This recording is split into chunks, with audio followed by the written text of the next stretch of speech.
I should have given you time to respond. Yes. Today we're going to be talking about an introduction to React Native. In case you weren't sure, this is a part of a much larger presentation I'll be giving at that conference.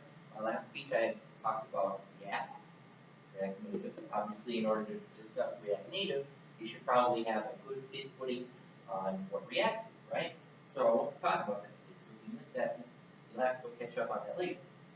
So today we're going to discuss what is React Native, why should you care, the key concepts of React Native, and when should you actually use it. So what is React Native? You're like, okay, I know what React is, I know what Native American people are. Okay, so what does that actually mean? I don't know.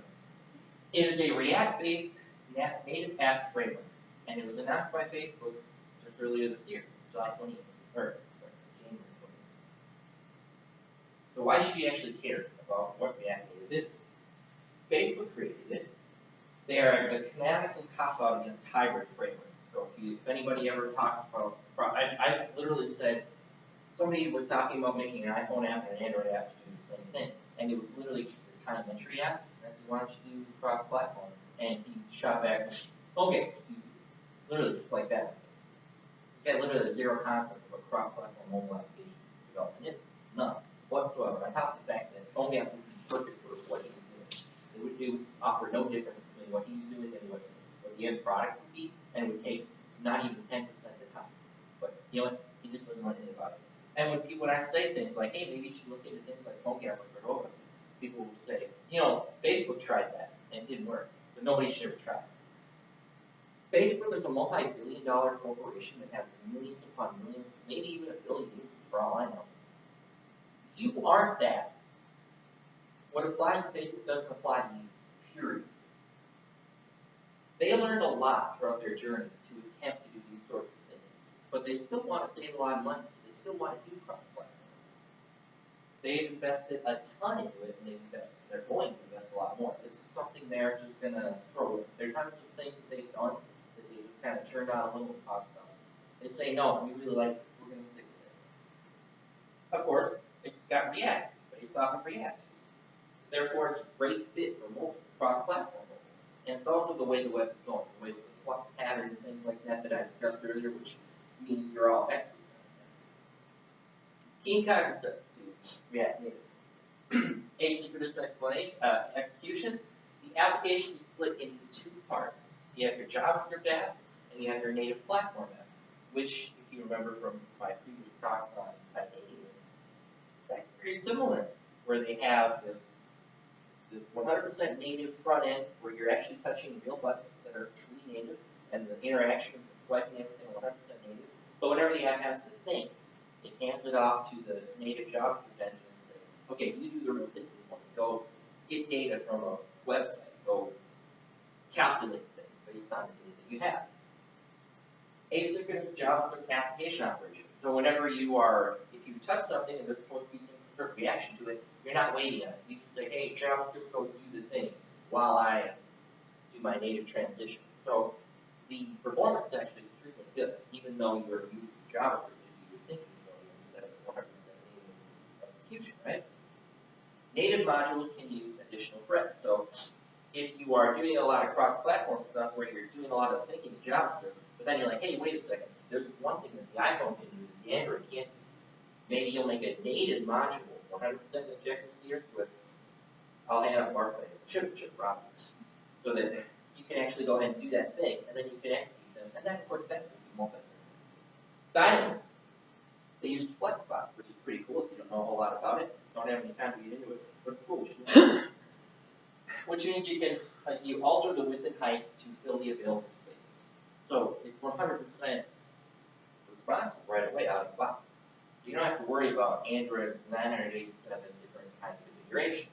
Especially if you're an iPhone developer and there's like the phone and it just has the configuration.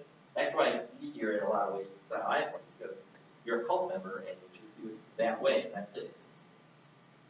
It mimics CSS, so you can you build your styling in very much in a similar way as doing CSS. So if you're a CSS guy, you can just slide right into the styling React Native stuff. It uses JSON, JavaScript object notation. So it looks like CSS, but it's really a JSON object. So for example, you would say style sheet.create, and here you have your JSON object, text is a property, and it's the value is an object, font size 11, font weight bold, that kind of thing. And of course, you would space that out to make it look a little more human readable. And of course, you can also read that in from a separate file. It will look like a separate section. View style equals style.text, blah, blah, blah. By the way, that's also very similar to Accelerator Titanium if you ever used it. They have a similar format for doing that. Extensibility. You can write an app with no native code. You can spin it up. You can write what looks like HTML to do your cross-platform front end, and then you can do all of your thinking in JavaScript, right? You haven't written a line of code in any native format. No Java, no Objective-C, Swift, whatever. But, like I said, if there's something that Android can do that iPhone can't do, or vice versa, or anything else, you can write native user modules to go ahead and accomplish that. And it's very quick and very easy to do that. I don't have time to show you, but it's very easy. You can reuse native code that you've written before, that you can find, you can import other people's code, and you can extend the React Native functionality. Of course, it's new, so it's not going to be 100% feature filled for all the different platforms, but you can include that. Of course, other people have already been doing that, so you can import their code and things like that. So when should you actually use React Native as opposed to native code, for example? If you're on a budget. Again, as I've said a million times, native is always the best. You can't get better. There's no cross-platform framework that's going to perform better than native. Native is intentionally designed for that individual one platform, backed by the people who make it, right? But if you're on any bit of a budget, I definitely recommend looking into cross-platform frameworks. And React Native is obviously the very new guy in town with a huge backer behind it. So definitely something to think about. If you can write web apps, you're a web developer, if you've written HTML, CSS, JavaScript, and you're pretty darn comfortable with that, well, you can slide right on into this thing very easily. If you're a bit on the cutting edge, in order to get all this stuff done and to include new packages and stuff, you're going to be using NPM. If you ever use Atom, I could talk about the IDE that Facebook is going to bring out. It's called NewPlotting, and that's based off Atom. If you're using React.js, if you're into it, you think it's a really cool thing, and you're interested in using it, well, maybe this is a good idea for you. Takeaways. React is a great fit for cross-platform mobile. I definitely recommend more people look into that kind of thing. I think that earlier today we were discussing how a lot of people resist change. I think that a lot of people sit and kind of rest on their laurels. They feel really comfortable in doing the thing that they're getting paid a lot to do, like making just iPhone apps, making just Android apps, just Windows Phone apps, because who doesn't want to pin their career to one certain market, right? And I really think people should look into cross-platform mobile, because then you open yourself up to 50, 60, 70, 90, 100%. It's definitely the way the web is going, React and the flux pattern and things like that. Because when we're trying to get more performant websites, we can't sit on the completely coupled Angular Ember style framework for all applications. It seemed to learn a lot from Titanium. I've given talks on Titanium. I think it's a really cool tool, and it seems they learned a lot about what to do. It's a 6-year-old platform. They definitely gleaned a lot of the better best practices, and I think that they've learned a lot of things where Titanium needed to improve, and I think that they've done that. It's good for web developers on a budget.